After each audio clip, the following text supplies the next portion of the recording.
Assalamualaikum warahmatullahi wabarakatuh. Alhamdulillah wassalatu wassalamu ala Rasulillah wa ala alihi wa sahbihi wa mawalah wa la hawla wa la quwwata illa billahi wa ba'du. Alhamdulillah, di pagi menjelang siang ini kita bisa kembali duduk di Masjid Nidaul Ilmi dalam rangka kajian rutin setiap Rabu jam 10, dan pembahasan di hari ini kita akan membahas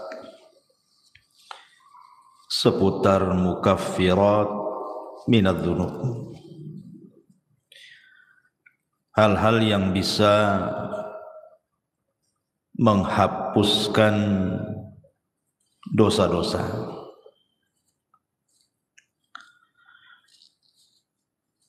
Tapi yang dimaksud di sini tentu tidak semua dosa,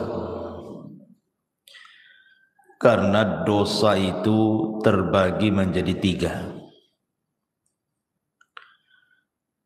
Ada dosa yang disebut dengan dosa yang paling besar yang tidak mungkin diampuni, seperti kesyirikan. Itu tidak mungkin diampuni kecuali kalau dia bertobat. Karena itu berdasarkan nas Al-Quran, innallaha la yaghfiru an yushraka bihi wa yaghfiru ma duna dzalika liman yasha. Allah tidak akan mengampuni dosa orang yang menyekutukannya, dan Allah hanya mengampuni dosa selain itu. Yang kedua, ada dosa yang berkaitan dengan manusia, dan ini yang ditangguhkan ampunannya. Walaupun seseorang sudah meminta ampun kepada Allah Subhanahu wa taala, kalau belum mendapatkan keridhaan dan keikhlasan orang yang kita sakiti, kita zalimi, kita ambil haknya, kita rampas kehormatannya, dan begitu seterusnya, maka Allah Subhanahu wa taala tidak akan mengampuninya sampai ada kerelaan orang yang dizaliminya. Dan kalau dia sampai mati dan tidak kunjung pula mendapatkan kerelaannya, maka nanti akan terjadi qisas pada hari kiamat. Kemudian yang ketiga, inilah dosa antara kita dengan Allah Subhanahu wa taala. Inilah yang kita akan bahas, adalah dosa-dosa yang berkaitan kita dengan Allah Subhanahu wa taala selain syirik, ataupun dosa yang berkaitan dengan orang lain. Banyak perkara-perkara sebenarnya yang hanya dengan melakukan amalan-amalan tertentu, maka Allah Subhanahu wa taala dengan sendirinya akan mengampuni dosa-dosa kita. Bahkan ada amalan-amalan itu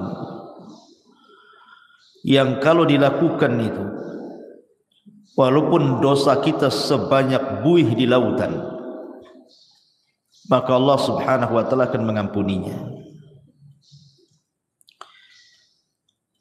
Seperti apa contohnya? Nabi sallallahu alaihi wasallam bersabda dalam sebuah hadis,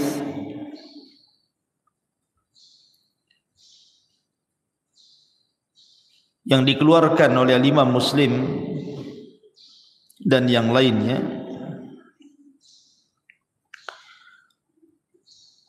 ketika menyebutkan riwayat tentang dosa-dosa yang akan diampuni walaupun dosa itu sebanyak buih di lautan.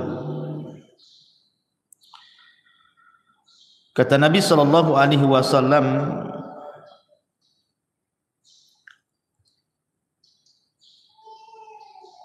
disebutkan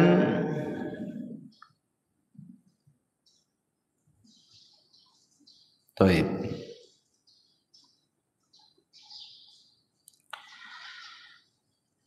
Dari Himran dia mengatakan, falamma tawaddu'a Uthman qala wallahi la uhaddithannakum hadithan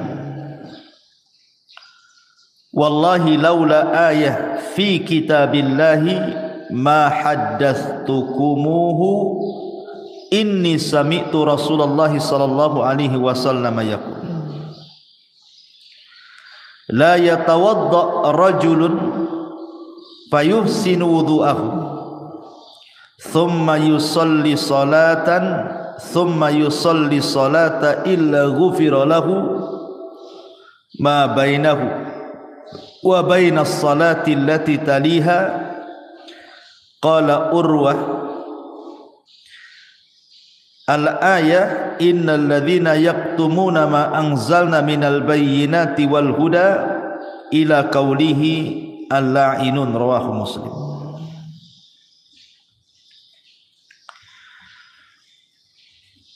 Dari Himran dia mengatakan,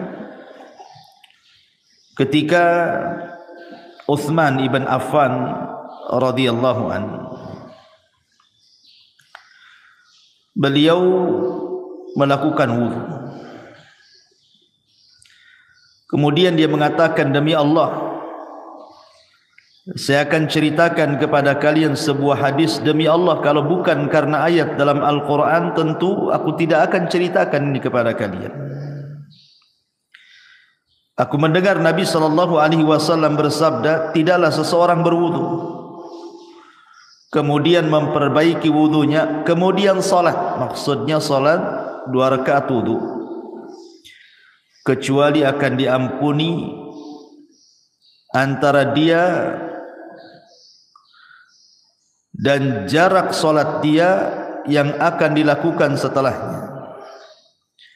Maka Urwah mengatakan yang dimaksud ayat oleh Uthman itu adalah sesungguhnya orang-orang yang menyembunyikan apa yang kami turunkan dari keterangan-keterangan dan petunjuk sampai kepada perkataannya, merekalah orang-orang yang akan dilaknat oleh Allah Subhanahu wa ta'ala. Lihat bagaimana di sini Uthman ibn Affan radhiyallahu anhu menjelaskan bahwa wudu itu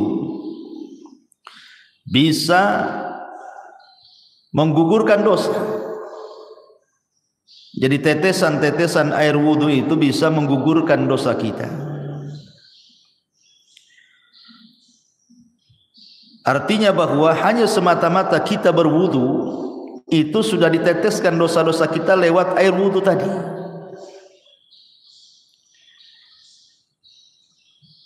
Bahkan Nabi SAW juga mengatakan dalam riwayat Muslim dari Abi Hurairah radhiyallahu anhu, man sabbahallaha fi duburi kulli salatin thalathan wa thalathin wa hamidallaha thalathan wa thalathin wa kabbarallaha thalathan wa thalathin fatilka tis'atan wa tis'un wa qama tamamul mi'ati la ilaha illallah wahdahu la syarika lah lahul mulk wa lahul hamdu wa huwa ala kulli syai'in qadir ghufirat khotoyahu wa in kanat mithla zabadil bahri. Jadi kalau seandainya wudu tadi Bu itu sudah menggugurkan dosa, semata-mata ibu wudu itu bisa menggugurkan dosa tuh dari air-air wudu itu. Kemudian ibu melaksanakan sholat wajib. Setelah sholat wajib itu kan ada zikir Bu. Lihat bagaimana keutamaan zikir ba'da sholat itu. barang siapa yang bertasbih setiap selesai solat 33 kali, maksudnya ucapan subhanallah, kemudian mengucapkan alhamdulillah 33 kali, kemudian mengucapkan takbir Allahu Akbar 33 kali, maka jumlahnya 99 kali, digenapkan dengan la ilaha illallah wahdahu la syarikalah lahul mulk wa lahul hamdu wa huwa ala kulli syai'in qadir, kecuali akan dihapuskan kesalahannya walaupun sebanyak buih di lautan. Jadi jangan pernah meremehkan zikir setelah solat. Lihat bagaimana keutamaannya, luar biasa. Siapa yang bisa menghitung buih di lautan? Tidak ada. Tapi Nabi SAW mengatakan walaupun dosa kita seperti buih di lautan akan diampuni. Kemudian contoh yang lain dari Abu Hurairah radhiyallahu an, hadis ini disepakati Bukhari dan Muslim. Nabi SAW mengatakan man qala subhanallah wa bihamdi fi yaumin mi'ata marratin huttat khatayahu wa in kanat mithla zabadil bahri. Siapa yang melazimkan ucapan subhanallah wa bihamdi, kan mudah Bu ya, subhanallah wa bihamdi, sekali dengar saja hafal tuh. Fi yaumin mi'ata marrah, dalam satu hari itu 100 kali. Pamannya ibu bagilah, pagi berapa kali, siang berapa kali, sore berapa kali, malam berapa kali, pokoknya 100 kali dalam sehari. Tapi lihat pahalanya, maka akan dihapuskan kesalahannya walaupun seperti buih di lautan. Subhanallah. Hanya mengucapkan subhanallah wa bihamdi 100 kali itu sudah menghapuskan kesalahan kita walaupun sejumlah buih di lautan. Atau contoh yang lainnya, hadis dari Abi Hurairah yang dikeluarkan oleh Imam An-Nasa'i dan Ibnu Hibban dalam sahihnya. Man qala hina ya'wi ila firashihi la ilaha illallah wahdahu la syarika lah lahul mulk wa lahul hamdu wa huwa ala kulli syai'in qadir la haula wa la quwwata illa billahil aliyyil azim subhanallah walhamdulillah wa la ilaha illallah Allahu akbar ghufirat lahu dhunubuhu aw khatayahu wa in kanat mithla zabadil bahri. Siapa yang menuju pembaringannya sebelum tidur, maksudnya Bu, ibu baca la ilaha illallah wahdahu la syarikalah, tidak ada sembahan yang berhak disembah kecuali Allah, dialah semata yang tidak ada sekutu baginya.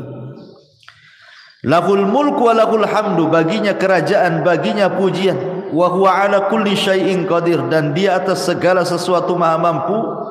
La haula wa la quwata illa billahil aliyyil azim, tidak ada daya dan kekuatan kecuali milik Allah yang maha tinggi lagi maha agung. Subhanallah, maha suci Allah. Walhamdulillah, segala puji hanya milik Allah. Wa la ilaha illallah, tidak ada sembahan yang berhak disembah kecuali Allah. Wallahu akbar, dan Allah maha besar, kecuali akan diampuni dosanya atau kesalahannya walaupun kesalahan ibu itu sejumlah buih yang ada di lautan. Hanya membaca satu kali ini saja loh sebelum tidur. La ilaha illallah wahdahu la syarikalah lahul mulku wa lahul hamdu wa huwa ala kulli syai'in qadir la haula wa la quwata illa billahil aliyyil azim subhanallah walhamdulillah wa la ilaha illallah Allahu akbar. Cukup menghapuskan kesalahan kita walaupun sejumlah buih yang ada di lautan. Subhanallah Bu ya. Lihat, sebenarnya amalan-amalan zikir seperti ini itu kan bisa kita lakukan, Karena zikir itu bisa dilakukan anak kecil bisa melakukannya, orang remaja bisa melakukannya, orang dewasa bisa melakukannya, orang tua bisa melakukannya, laki-laki bisa, perempuan bisa, kapanpun bisa. Tidak harus mengeluarkan modal, yang penting dihafal, dibaca. Tapi lihat pahalanya, menunjukkan bahwa zikir itu amalan yang luar biasa. Salah satu penyebab dosa-dosa kita diampuni adalah dengan cara berzikir, baik berzikir yang sudah ditetapkan seperti setelah solat yang saya tadi sebutkan, ataupun sebelum tidur, ataupun zikir umum tadi, membaca subhanallah wa bihamdi 100 kali. Tapi itu sudah cukup tuh menghapuskan dosa kita walaupun sejumlah buih di lautan. Luar biasa. Sebenarnya Islam itu mudah gitu ya. Cuman kita saja yang kadang-kadang sulit untuk atau malas untuk melakukannya.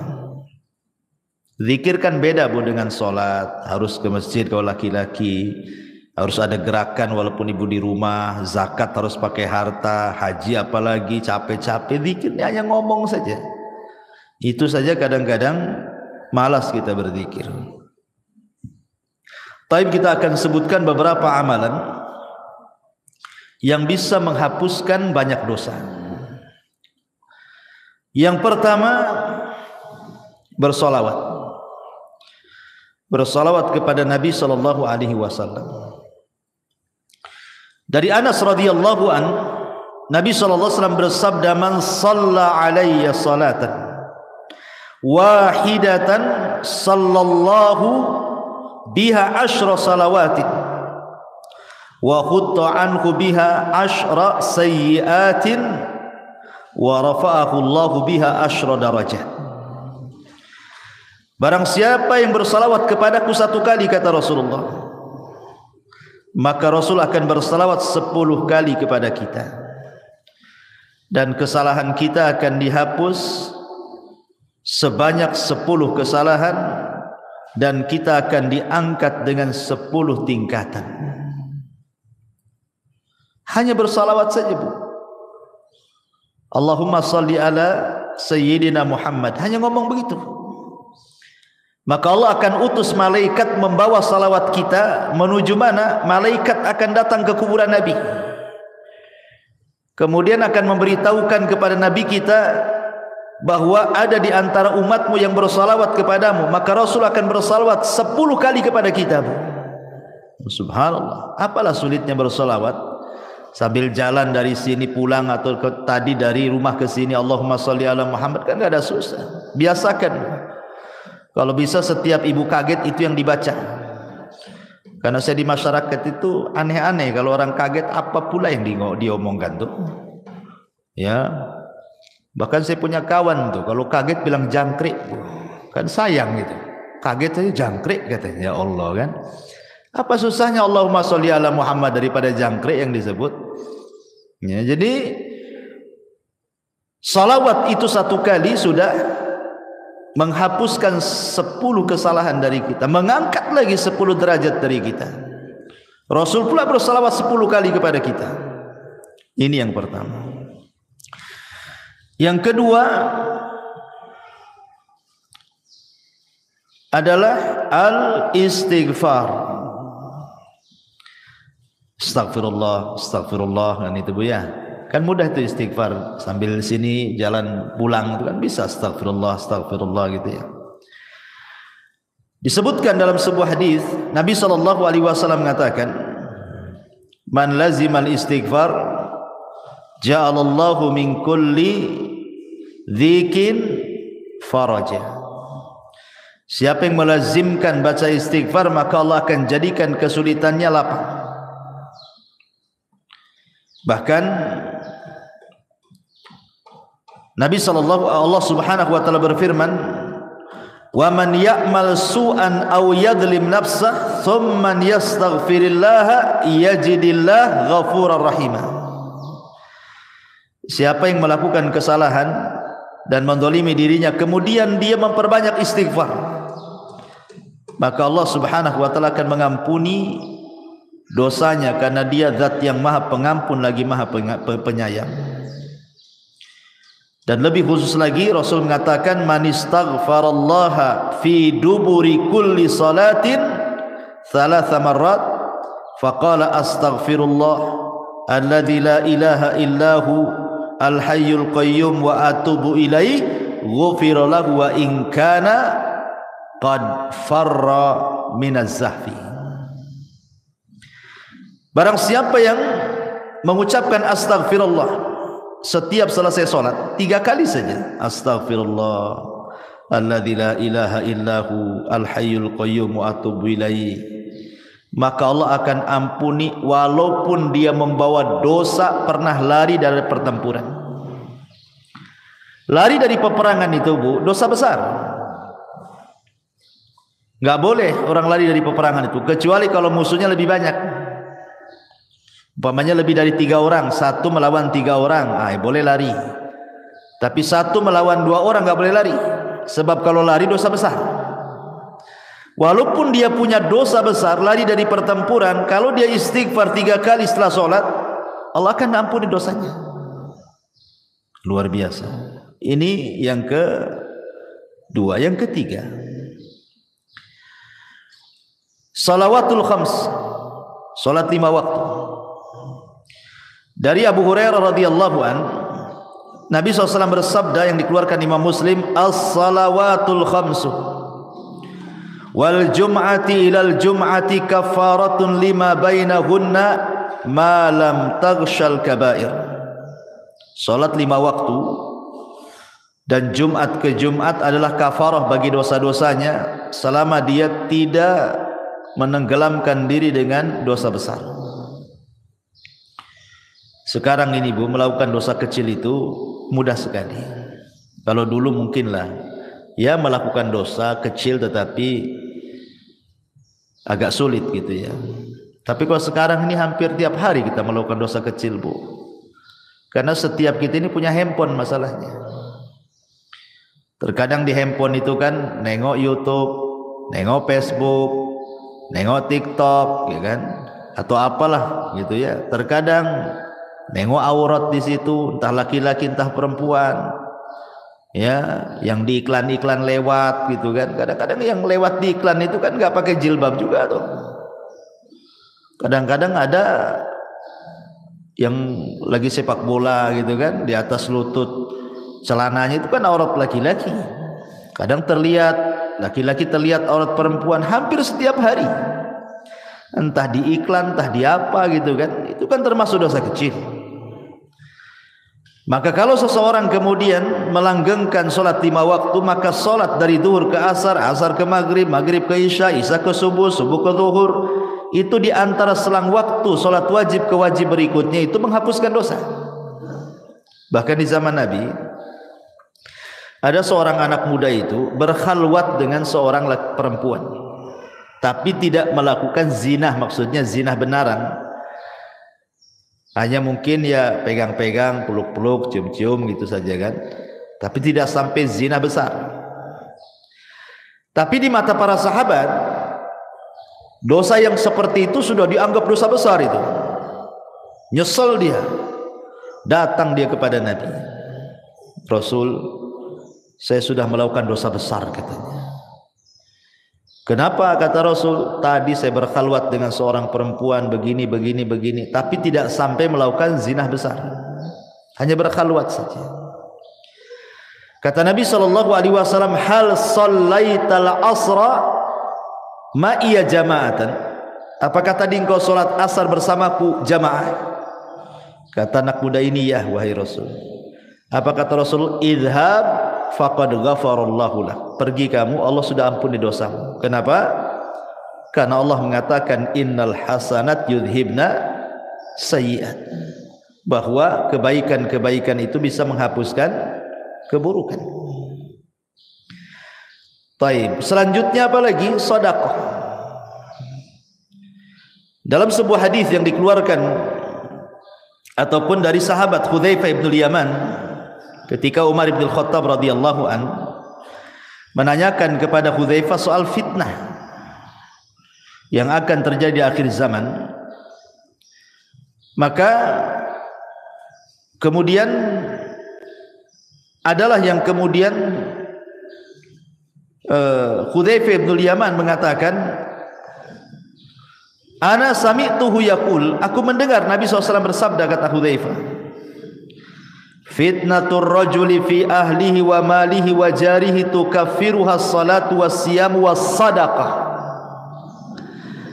Fitnah seseorang dari keluarganya, dari hartanya, dari tetangganya itu bisa digugurkan dengan salat, puasa dan sedekah.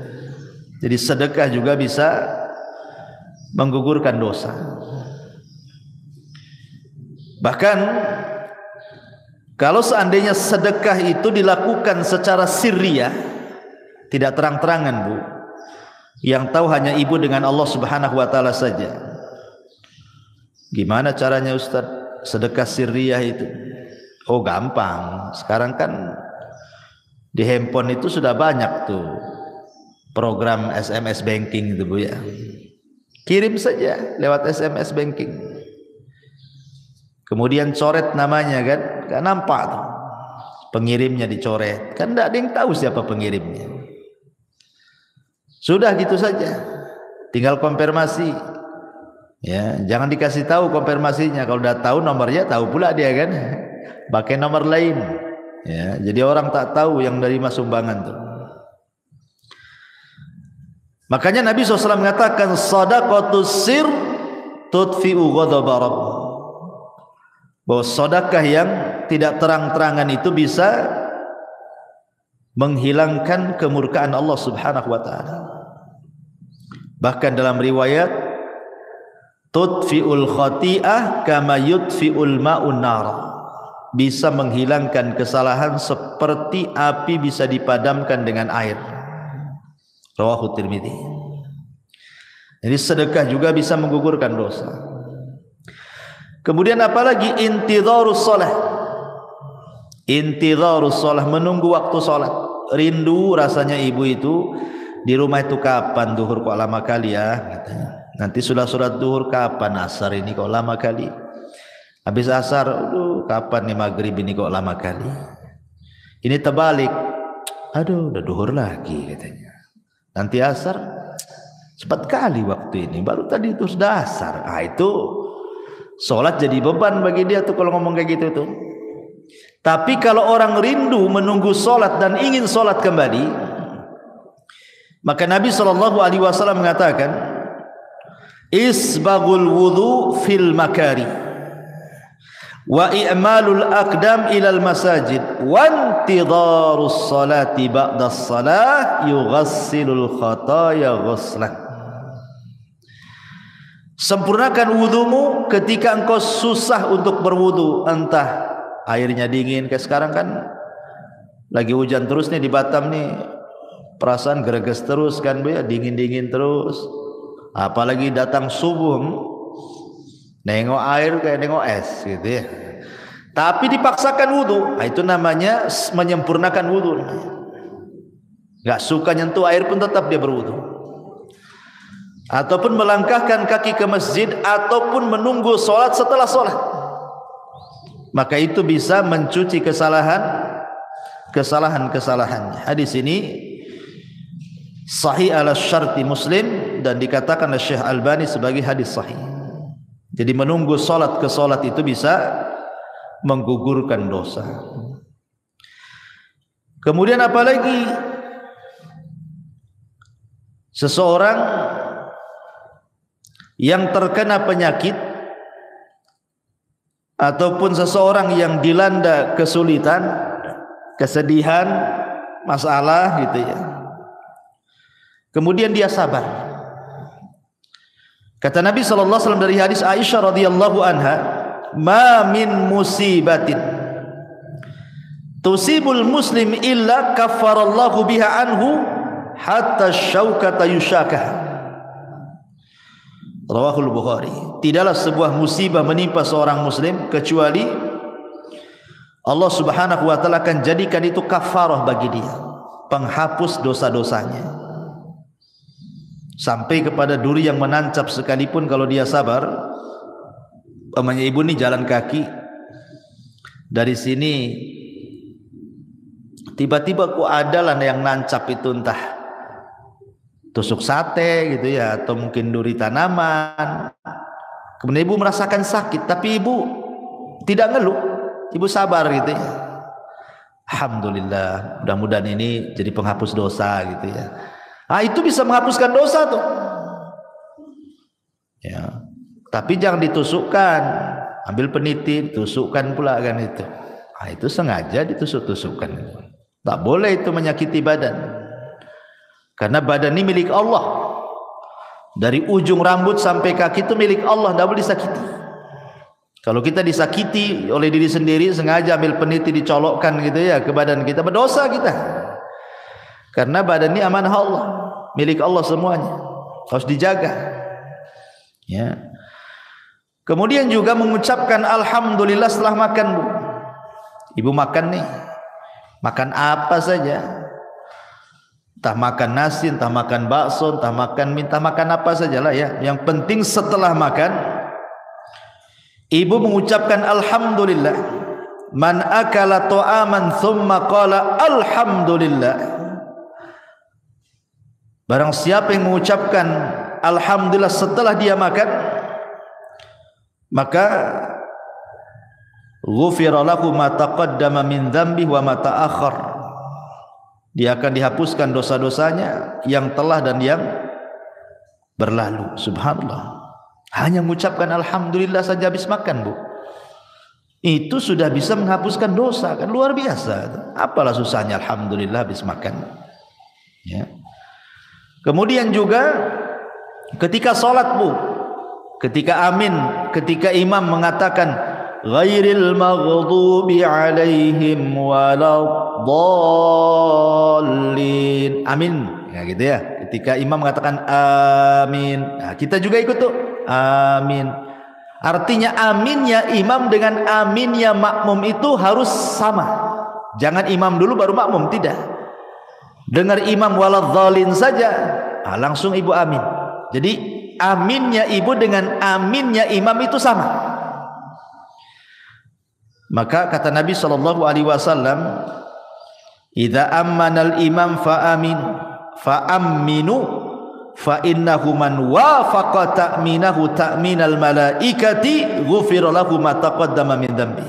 Lihat, apabila imam mengucapkan amin maka aminlah. Maka barang siapa yang cocok antara aminnya ia dengan aminnya makmum, setara gitu ya, sama-sama, kemudian bertepatan pula dengan aminnya malaikat, maka akan diampuni dosa-dosanya. Coba ngucapin amin saja loh, diampuni dosanya, luar biasa ya. Tapi yang benar, jangan kayak anak-anak amin yang kayak gitu ya. Jadi harus ada wazannya amin itu. Amin itu dibaca dua wazan, Bu.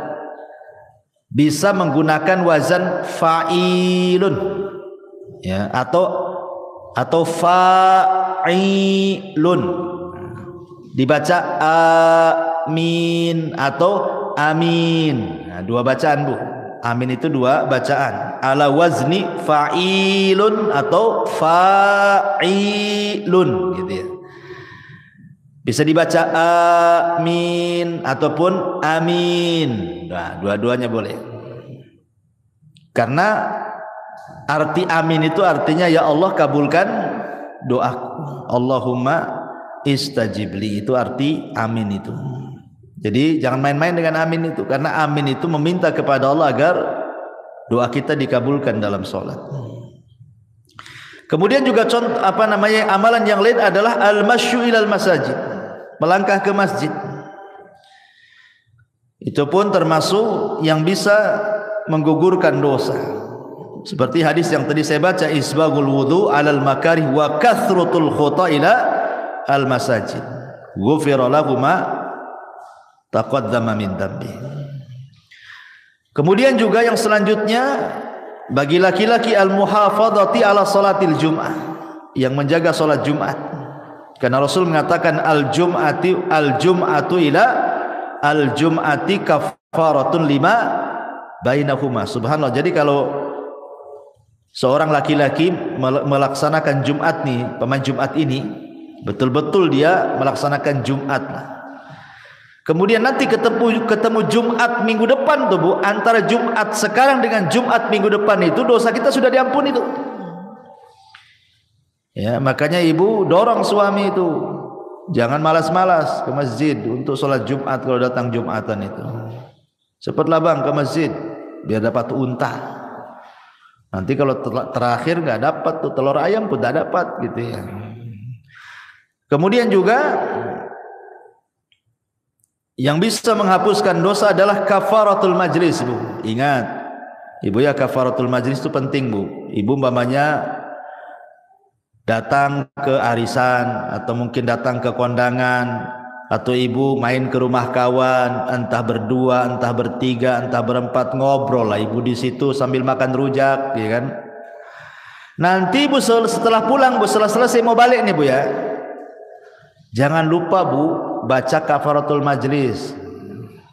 Subhanakallahumma bihamdika asyhadu an la ilaha illa anta astaghfiruka wa atubu ilaih. Kata kawannya, kayak ustad aja katanya. Ini habis ngaji ya. Bukan kafaratul majlis, bukan penutup kajian. Kafaratul majlis itu penutup majlis. Kenapa Bu disarankan membaca kafaratul majlis? Yang namanya orang ngobrol bertiga, berempat, apalagi orang rame Bu, terkadang adalah yang keseleo ngomong tuh, entah keseleo akhirnya bicarakan orang, entah terlalu kasar nyinggung orang yang ada di situ.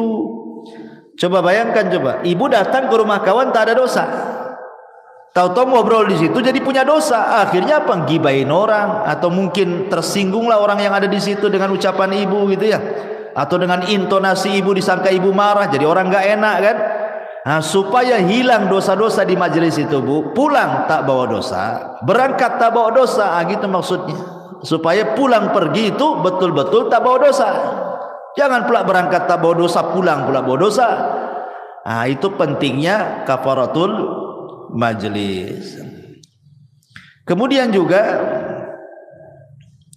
ibu kalau dengar azan Bu, kan di situ apa namanya, ada doa. Ya, doa apabila ibu mendengar suara muazzin. Kata Nabi SAW, biasakan kalau umpamanya ibu kan setelah membaca, kata Rasul kalau muazzin bilang Allahu Akbar ya kita Allahu Akbar kan itu ya, sampai kepada hayya ala taini ya, hayya ala shalah ya al falah, kan tidak sama tuh jawabannya. Ibu membaca la haula wala quwata illa billah, habis itu kemudian membaca doa azan kan, Allahumma rabba hadhihi da'wati tamah sampai selesai. Selepas itu ibu membaca asyhadu an la ilaha illallah wahdahu la syarikalah wa anna muhammadan abduhu wa rasuluh raditu billahi rabbah wa bi muhammadin rasulah wa bil islami dina ghufira lahu min dzambihi. Kalau ibu membaca selepas mendengar azan asyhadu an la ilaha illallah wahdahu la syarikalah wa anna muhammadan abduhu wa rasuluh raditu billahi rabba wa bi muhammadin nabiyya atau rasula wa bil islami dina, maka akan diampuni dosa-dosanya. Coba hanya ngomong begitu saja diampuni dosa-dosanya ya. Kemudian juga at-tasamuh wal af, at-tasamuh wal af, memaafkan orang dan berlapang dada dari orang. Karena dalam sebuah ayat surah Al-Imran ayat 133 sampai 34, 134 Allah mengatakan, wasari'u ila maghfiratin min rabbikum wa jannatin arduhas samawati wal ardu uiddat lil muttaqin. Bersegeralah kalian kepada keampunan Rabb kalian, karena sorga seluas langit dan bumi diperuntukkan untuk orang-orang yang bertakwa. Siapa orang yang bertakwa di sini? Alladzina yunfiquna fis sarra'i wadh dharra wal kadhiminal ghaid wal 'afina 'anil nas wallahu yuhibbul muhsinin. Orang yang bertakwa yang disediakan sorga seluas langit dan bumi itu, yang akan mendapatkan ampunan itu adalah orang-orang yang berinfak baik dalam kondisi senang ataupun susah, dan orang-orang yang menahan emosi dan mudah memaafkan manusia.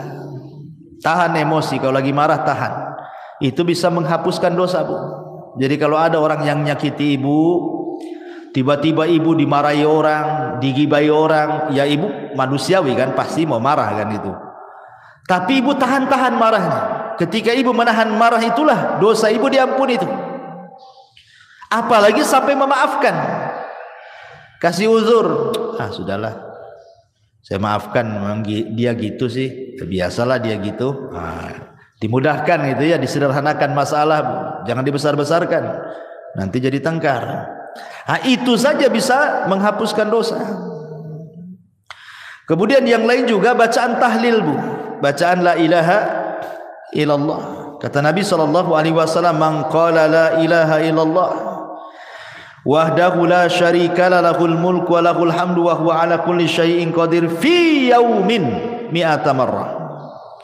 Barang siapa yang mengucapkan la ilaha illallah wahdahu la syarika lahul mulku wa lahul hamdu wa huwa ala kulli syai'in qadir, dalam satu hari itu 100 kali, Bu. Apa kata Rasul? Kanat adlu asyri riqabin wa kutibat lahu mi'atu hasanatin wa muhiyat anhu mi'atu sayyiatin. Maka sebanding dengan memerdekakan 10 budak, akan dicatat 100 kebaikan, akan dihapus 100 kesalahan. Masya Allah ya. Ibu merdekakan budak dari mana duitnya, Bu? Cukup membaca ini saja 100 kali sama dengan ibu merdekakan budak 10 budak. Cukup tidak dicatat lagi 100 kebaikan, cukup tidak dicatat lagi, dihapus lagi 100 kesalahan. Hanya ngomong begini, Bu ya, 100 kali. Ibarat kita infak gitu ya, untuk memerdekakan. Harga budak tuh tak tahu sekarang berapa tuh ya. Tapi cukup membaca ini 100 kali saja sudah sama dengan memerdekakan 10 budak. 100 kesalahan dihapus, 100 kebaikan dicatat. Subhanallah.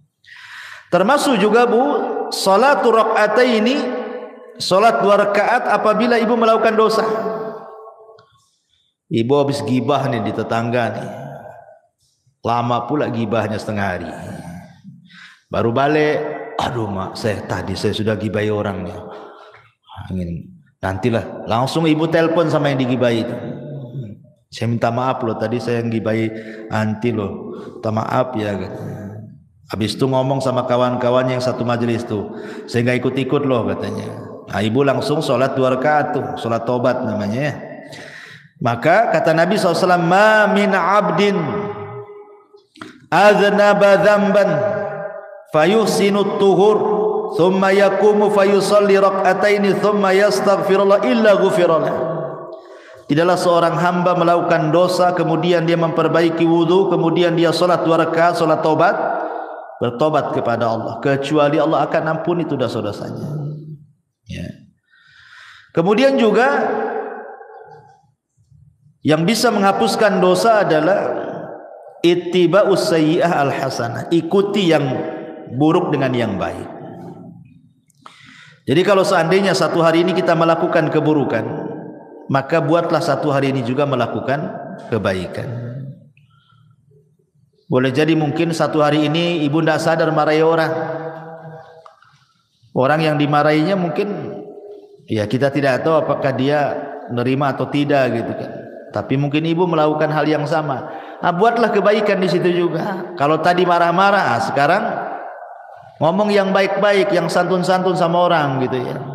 Jadi imbangi itu keburukan dengan kebaikan. Sebagaimana yang sering saya katakan, kalau ibu melakukan dosa yang tidak terang-terangan dalam satu hari ini 2 kali, maka lakukan juga amalan yang baik yang tidak terang-terangan 2 kali juga, supaya bisa menghapus kesalahan tadi. Karena Rasul yang mengatakan wa atbi'is sayyi'atal hasanata tamhuha, ikutilah yang buruk dengan yang baik. Yang baik itu pasti mengalahkan yang buruk. Innal hasanat yudhibnas sayyi'at, karena kebaikan itu bisa menghilangkan keburukan. Termasuk juga orang-orang yang mati syahid, orang-orang yang terlibat dalam perang gitu ya. Karena Rasul yang mengatakan Allah akan mengampuni dosa orang yang mati syahid apapun dosanya kecuali utang. Kecuali kalau dia punya utang lain, kata Rasul.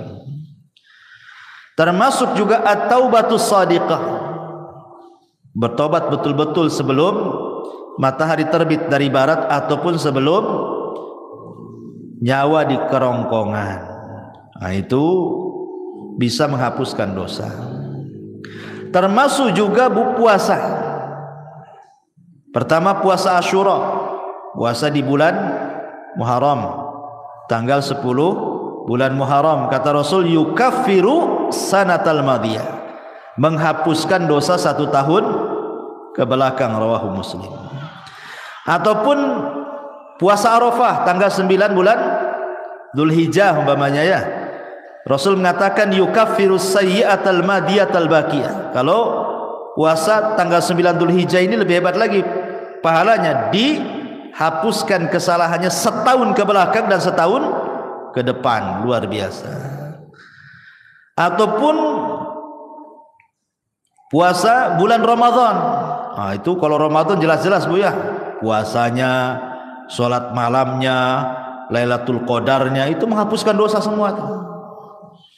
Kata Nabi SAW, man shoma ramadanan, wa fi riwayatin man qama ramadanan, wa fi riwayatin man qama lailata qadrin imanan wa ihtisaban ghufira lahu ma taqaddama min dambi. Barang siapa yang puasa di bulan Ramadan, dalam riwayat barang siapa yang salat malam di bulan Ramadan, dalam riwayat yang lain barang siapa yang mendirikan Lailatul Qadar penuh iman dan mengharap pahala, maka Allah akan ampuni dosa-dosanya. Nah, ini juga perkara-perkara yang bisa menghapuskan dosa, termasuk haji dan umroh kalau ibu punya uang. Karena Nabi SAW yang mengatakan man hajja lillahi falam yarfus walam yafsuq raja'a ka yaumin waladathu ummuhu. Siapa yang haji karena Allah Bu, bukan karena manusia, dia tidak mengeluarkan kata-kata kotor selama haji, tidak melakukan kemungkaran selama haji, kefasikan, kecuali pulang Bu seperti anak bayi. Anak bayi kan gak punya dosa Bu. Nah, itulah keutamaan orang haji, pulang saja gak punya dosa dia. Begitu juga umroh, al-umratu ilal umrati kafaratun lima bainahuma. Umroh satu ke umroh berikutnya itu setahun, bapaknya umroh nih, tahun ini umroh, tahun depan umroh lagi, setahun itu dihapuskan dosa-dosanya dari umroh ke umroh. Subhanallah ya. Maka ini kesempatan bagi orang-orang kaya nih, kalau memang punya uang berangkat ya. Karena ini salah satu yang bisa menggugurkan dosa. Tentu yang paling besar dari semuanya, dari semua yang saya jelaskan dari awal sampai akhir tadi, yang paling besar yang bisa menghapuskan dosa adalah at-tauhid ya. Tidak menyekutukan Allah, tidak menyekutukan Allah, dan beriman kepada dan beramal saleh. Tauhid ini penting. Kemudian juga amal saleh secara umum, apapun amal solehnya, sebagaimana Allah mengatakan dalam surah Al-Ankabut ayat 7, walladzina amanu wa amilus salihat lanukaffiranna anhum sayyiatihim. Orang-orang yang beriman dan beramal saleh, sungguh kami akan menggugurkan kesalahan-kesalahan mereka, termasuk berusaha menjauhi dosa-dosa besar. Dalam surah An-Nisa 31 Allah mengatakan in tajtanibu kabaira ma tunhauna anhu nukaffiru ankum sayyiatikum. Jika kalian menjauhi dosa-dosa besar, syirik, zina, minum khamar dan begitu seterusnya, apa yang telah dilarang, maka kami akan gugurkan dari kalian kesalahan kalian. Termasuk juga berusaha menjadi orang yang takwa, menjalankan perintah, menjauhi larangan gitu ya. Karena Allah mengatakan wa man yattaqillaha yukaffir anhu sayyiatihi, barang siapa yang bertakwa kepada Allah maka Allah akan hapuskan dosa-dosanya. Dan juga penting taubah as-shadiqah, betul-betul bertobat dengan tobat yang jujur. Tapi kalau seandainya ini berkaitan dengan dosa besar, maka ada tambahan, bukan hanya sekedar amalan-amalan yang saya tadi sebutkan. Kalau berkaitan dengan dosa besar, ada lagi tambahan. Pertama, ikhlas, niat ingin bertobat. Yang kedua, al-iqla', betul-betul melepas dosa dan meninggalkan.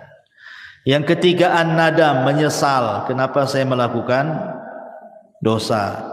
Yang keempat, aqdul azmi, betul-betul berjanji tidak mungkin kembali ke dosa itu. Kemudian yang kelima, ikuti dosa yang sudah dilakukan dengan kebaikan supaya dosanya bisa terhapuskan. Dan kalau itu berkaitan dengan hak adami, hak-hak manusia, maka kembalikan. Pernah ngambil, balikin apa yang sudah diambil. Pernah zalimi, minta keridhaannya agar dimaafkan kezalimannya. Dan begitu seterusnya. Ma'asyiral muslimat yang dimuliakan Allah Azza wa Jalla. Adapun tentang keutamaan taubat sendiri, bertobat kepada Allah Azza wa Jalla. Yang pertama, taubat itu menjadi penyebab Allah itu suka dengan kita. Makanya ada doa, Allahumma ij'alni minat tawwabin waj'alni minal mutatahhirin. Setiap kita habis wudu itu kan, ya Allah jadikan aku termasuk orang-orang yang bertobat dan termasuk orang-orang yang bersuci. Setiap wudu kita meminta kepada Allah seperti itu kan. Kenapa? Karena Allah mengatakan innallaha yuhibbu tawwabin wa yuhibbul mutatahhirin, karena Allah suka dengan orang-orang yang tobat dan suka dengan orang-orang yang bersuci. Ya. Yang kedua, bahwa tobat itu menyebabkan Allah mengampuni kesalahan kita dan menerima amalan kita. Dengan tobat itu Allah akan memaafkan kesalahan kita dan menerima amalan kita. Yang ketiga, dengan tobat itu kita diselamatkan dari neraka dan dimasukkan ke dalam surga, dan itulah keberuntungan yang sebenarnya. Faman zuhziha 'anil nar wa udkhilal jannah faqad faz. Siapa yang dikeluarkan dari neraka dan dimasukkan ke dalam surga, itulah keberuntungan yang sesungguhnya. Termasuk penyebab seseorang mendapatkan rahmatnya. Orang yang suka tobat itu, maka akan datang rahmat Allah. Karena Allah mengatakan, Allah itu lebih senang dengan tobatnya seorang hamba dibandingkan seseorang yang safar ke padang pasir bawa unta dan semua perbekalannya di atas unta. Ketika dia tidur, minggat pula lah unta itu karena enggak diikat. Akhirnya orang ini temenung, matilah aku di padang pasir ini, tak ada minum, tak ada makan, tak ada unta katanya kan. Akhirnya dia cari sana sini enggak ketemu, sudah pasrah dia mau mati di padang pasir. Akhirnya dia pun tertidur. Ketika terbangun, untanya pula depan mukanya. Apa enggak senang, Bu? Tapi Rasul mengatakan Allah lebih senang kepada hamba yang bertobat dibandingkan orang ini yang mendapatkan unta dan perbekalannya. Kenapa? Karena Allah itu akan mencurahkan rahmatnya kepada orang yang bertobat. Termasuk tobat juga adalah sebab mendapatkan pahala besar, dan termasuk tobat juga adalah mendapatkan banyak kebaikan setelah keburukan yang dilakukannya. Baik, ma'asyiral muslimat yang dimuliakan Allah Subhanahu wa taala, intinya bahwa seorang hamba itu tidak boleh bosan untuk mencari rahmat Allah Subhanahu wa taala. Karena walaupun malaikat, Bu, malaikat itu hamba yang tidak pernah bermaksiat kan, Bu. Tapi Adam itu adalah makhluk yang bermaksiat. Tetapi Allah Subhanahu wa taala muliakan Adam dibandingkan malaikat kan, Bu. Adam bermaksiat, kemudian bertobat.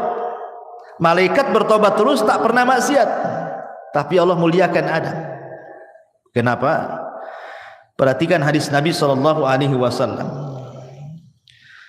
Kata Nabi sallallahu alaihi wasallam, "Walladzi nafsi biyadi, law lam tudhnibu la dhahaballahu bikum wa la jaa biqaumin yudhnibun fayastaghfirunallaha fayaghfiru lahum.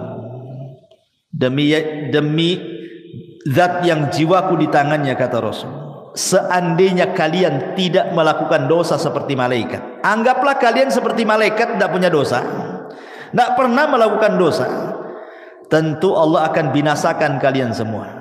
Dan akan didatangkan sebuah kaum yang berdosa, kemudian minta ampun kepada Allah, Allah pun ampuni dia.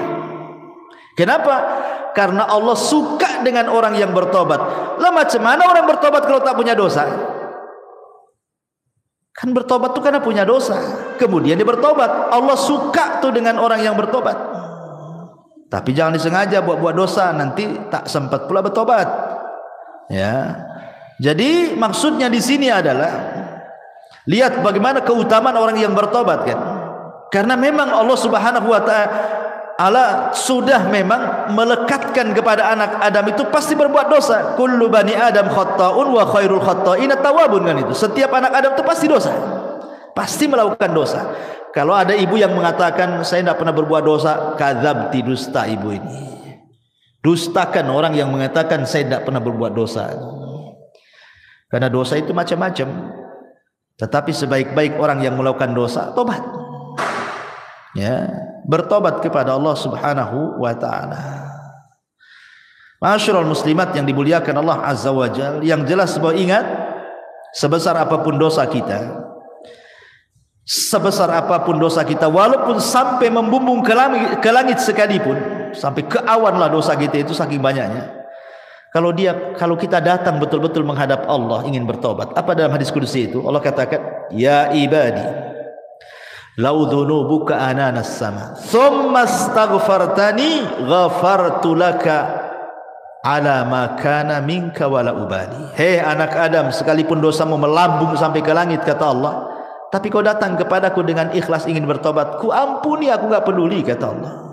Lihat bagaimana luasnya rahmat Allah Subhanahu wa taala. Sampai Amr bin As ini kan Bu, seorang sahabat. Dia baru masuk Islam setelah 20 tahun. Dia sama dengan Khalid bin Walid tuh, 20 tahun baru masuk Islam. Setelah lewat Islam 20 tahun baru masuk Islam tuh. Khalid bin Walid, Amr bin As, dan ada satu kawannya itu, 3 orang. Khalid bin Walid langsung masuk Islam, berbaiat kepada Rasul. Amr bin As pula ragu-ragu. Kata Rasul, kenapa kau ragu-ragu, hai Amr? Apakah kau ragu-ragu dengan agamaku? Kata Rasul. Kata Amr, bukan itu wahai Rasul. Aku ingin masuk Islam tapi ada syaratnya, kata Amr. Kata Rasul, apa syaratnya? Begini Rasul, kau tahu apa yang sudah kulakukan kepadamu dan sahabatmu. Sampai ketika kaum muslimin hijrah ke Habasyah juga, Amr bin As yang melobi Najasyi untuk memulangkan. Kau sudah tahu dosaku banyak wahai Rasul. Saya siap masuk Islam. Pertanyaannya, aku minta syarat. Kata Rasul, apa syaratnya? Seandainya aku masuk Islam, maukah kau berdoa kepada Allah agar dosa-dosa yang selama ini kulakukan kepadamu dan sahabat-sahabatmu Allah ampuni? Rasul pun tersenyum dan mengatakan, ya Amr, innal Islam yahjubu ma qabla. Amr, Islam itu menghapuskan dosa-dosa sebelum Islam. Sebagaimana taubat itu tahjubu ma qabla, menghapuskan dosa-dosa sebelum taubat. Artinya nikmat Allah, rahmat Allah itu luas. Di zaman Bani Israel ada 99 orang dibantai oleh preman, tapi dapat hidayah. Preman ini ingin bertaubat. Datang dia kepada seorang rahib, jahil pula rahib ini. Rahib, Pak Pendeta, saya ingin masuk bertobat nih, saya sudah membunuh 99 jiwa nih, macam mana cara nebusnya nih? Kata pendeta itu, oh nggak bisa, kau dosamu udah banyak tuh. Satu orang kau bunuh saja besar, 99 pula kau bunuh, tak bisa, nggak ada tobat bagimu. Gitu. Marah dia, dibantai pula tuh si rahib itu. Kenapa 100 jiwa dia bantai? Tapi dia tidak putus asa ingin bertobat. Ketemulah seorang alim, memang ahli ilmu gitu ya, bertanya, ada nggak tobat? Saya sudah membunuh 100 jiwa, yang terakhir seorang rahib ku bantai gitu. Akhirnya kata sang alim nih, ada, tapi kau harus datang ke perkampungan. Kampung itu semua orang alim, orang soleh, orang baik. kau gabunglah dengan mereka. Mudah-mudahan Allah berikan rahmat kau di sana. Menunjukkan apa? Lingkungan itu mempengaruhi tobat. Ya, berangkat dia di tengah jalan entah berantah, mati pula dia, entah jatuh entah apa, mati dia. Belum sampai ke kampung yang dituju, datang malaikat azab mau ngambil ruhnya. Dia pantas masuk neraka katanya. Datang pula malaikat rahmat, bukan, dia ahli sorga karena sudah ada niat tobat. Kata malaikat azab, tidak bisa, dia sudah membunuh 100 jiwa, yang terakhir tuh pendeta dibunuh dia katanya. Akhirnya rebutanlah ruhnya malaikat azab dan rahmat ini. Akhirnya Allah mengutus apa? Malaikat hakim. Kata malaikat hakim pemutus ini, tunggu dulu, jangan diputuskan apakah dia termasuk ahli nar atau ahli jannah katanya. Kita ukur dulu antara kematian dia jaraknya dengan kampung yang dituju dengan kematian dia kepada orang yang bertanya. Kalau dekat kepada yang bertanya, masukkan dia ke neraka. Kalau dekat ke kampung yang dituju, masukkan dia ke sorga. Sebenarnya disebutkan dalam riwayat itu, dia itu baru keluar dari orang yang bertanya. Artinya desa yang dituju masih jauh itu sebenarnya. Tapi karena Allah luas rahmatnya, dilipatlah bumi itu sama Allah. Akhirnya didekatkan ke kampung itu. Padahal sebenarnya dekat ke yang ditanya karena baru keluar dari orang yang bertanya itu. Tapi karena rahmat Allah itu luas, dilipat bumi sama Allah, didekatkan ke kampung yang akan dituju bertobat. Subhanallah. Itulah kenapa Allah mengatakan inna rahmati taghlibu ghadabi. Rahmatku mengalahkan kemurkaanku. Allah lebih sayang. Ya, karena sudah ada niat tobat, dilipat bumi, dekatkan pula ke kampung bertobat, masuklah dia ke dalam sorga. Itu menunjukkan apa? Jangan putus asa dari rahmat Allah Azza wa Jalla. La taqnatu min rahmatillah, innallaha yaghfiru dzunuba jami'a. Jangan pernah putus asa dari rahmat Allah. Karena Allah itu mengampuni semua dosa, sebesar apapun dosa, hatta syirik sekalipun. Anggaplah syirik sekalipun. Tapi kalau dia ingin bertobat kepada Allah Subhanahu wa taala, enggak ada mustahil. Allah itu Ghafurur Rahim. Allah itu Maha menerima tobat siapapun. Dan harus yakin, ya, rahmat Allah itu luas. Rahmat Allah itu seluas-luasnya, sampai ada seorang anak muda di zaman Bani Israel, tidak pernah melakukan dosa 70 tahun. Mana ada zaman sekarang anak muda enggak melakukan dosa? Yang ada gemar melakukan dosa. Jadi ada anak muda di zaman Bani Israel itu 70 tahun dia tak berbuat dosa, Bu. Meninggal dia, berdiri di pintu sorga. Kata Allah, masuk kau ke dalam sorga dengan rahmatku. Kata anak muda itu, tidak mau saya ingin masuk sorga dengan amalanku, katanya. Kata Allah, masuk kau ke dalam sorga dengan rahmatku. Tidak, saya tidak akan masuk sorga dengan rahmatmu, tapi saya ingin masuk sorga dengan amalanku. Kalau memang aku pernah berbuat dosa, kemudian kau ampuni dosaku, kau masukkan aku ke sorga dengan rahmatmu, wajar. Aku loh tidak pernah berbuat dosa, masa dengan rahmatmu aku masuk sorga? Aku ingin masuk sorga dengan amalanku, katanya. Kata Allah, baik, hitung berapa amalmu. Dihitunglah amalannya itu. Rupanya setelah dihitung amalannya tidak sebandinglah dengan satu nikmat Allah yang Allah berikan kepadanya berupa penglihatan. Takut dia tak masuk sorga. Akhir mengatakan, ya Rabb, sudahlah, enggak apa-apa, masukkan aku ke surga dengan rahmatmu saja, katanya. Nah, lihat. Jadi rahmat Allah itu luas. Jangan stres. Banyak orang yang stres gara-gara pernah melakukan dosa, ingin tobat, kayaknya Allah sudah tutup pintu tobat. Enggak, Allah itu beda dengan manusia. Kalau manusia kita sakiti, kita jengkeli, ya kan, Bu, kemudian kita datang ke rumahnya, ngetuk pintu, tadi buka-buka sama dia. Tapi kalau Allah berbeda. Kalau kita hari-hari mengetuk pintu langit, minta ampun kepada Allah, Allah lah setiap hari loh, sepertiga malam akhir loh, menawarkan ampunannya kepada kita. Hei hamba-hambaku, kata Allah, man yad'uni fa astajibalah, wa man yas'aluni fa u'tiyah, wa man yastaghfiruni fa aghfirullah. Siapa yang berdoa aku kabulkan, siapa yang minta aku kasih, siapa yang minta ampun ku ampuni. Tiap malam, tiap sepertiga malam Allah mengatakan seperti itu. Ada kesempatan setiap hari. Dan hebatnya Allah itu, Bu, salah satu di antara sifat Allah itu atau nama-nama Allah itu ada sitir. Allah itu memiliki sifat sitir. Sitir itu apa, Bu? Menutup aib kita. Kita melakukan dosa di malam hari, Allah tutup pula aib kita di siang hari. Kita melakukan dosa di siang hari, Allah tutup aib kita di malam hari. Kurang apa Allah itu coba? Sudah kita berbuat dosa kepada Allah, Dia pula tutupi aib kita. Karena mulianya manusia itu karena ditutup aibnya sebenarnya. Coba kalau seandainya orang itu dibongkar aibnya, Bu, nggak ada orang menghormati orang itu, pasti meletakkan pasir semua di atas kepalanya. Imam Ahmad saja ngomong begitu. Ketika murid-muridnya datang kepada Imam Ahmad lagi belanja tuh di pasar tuh.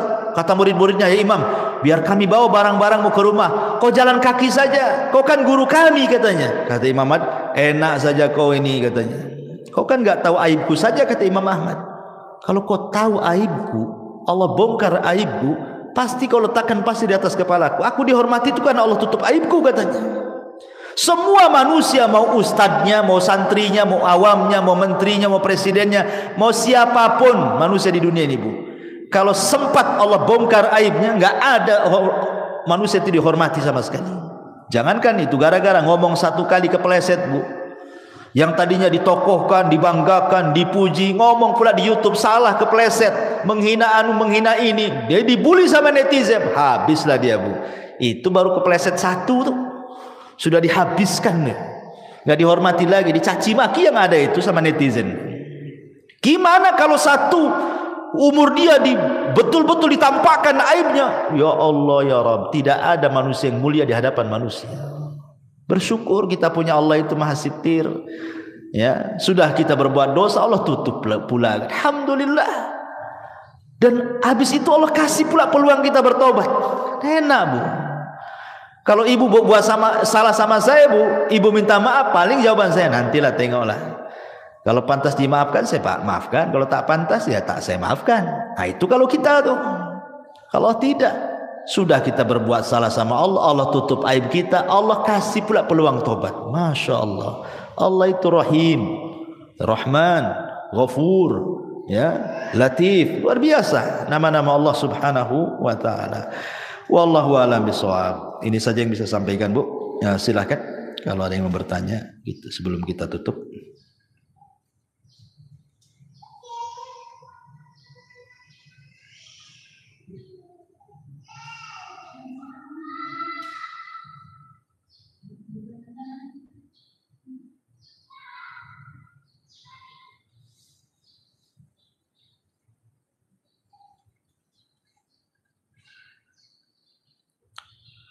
Alhamdulillah, belum ada yang bertanya. Nah, makin cepat makin baik. Subhanakallahumma bihamdika asyhadu an la ilaha illa anta astaghfiruka wa atubu ilaik. Wallahu ta'ala alam. Assalamualaikum warahmatullahi wabarakatuh. Intinya bahwa tolong berakhlak kepada Allah. Membahas tafsir dari surah Al-Imran. Lahirlah Imam Muslim, Abi Dawud, Tirmidzi, Ibnu Hibban. Jadi ketika Yunus alaihi salatu wassalam terkena undian itu,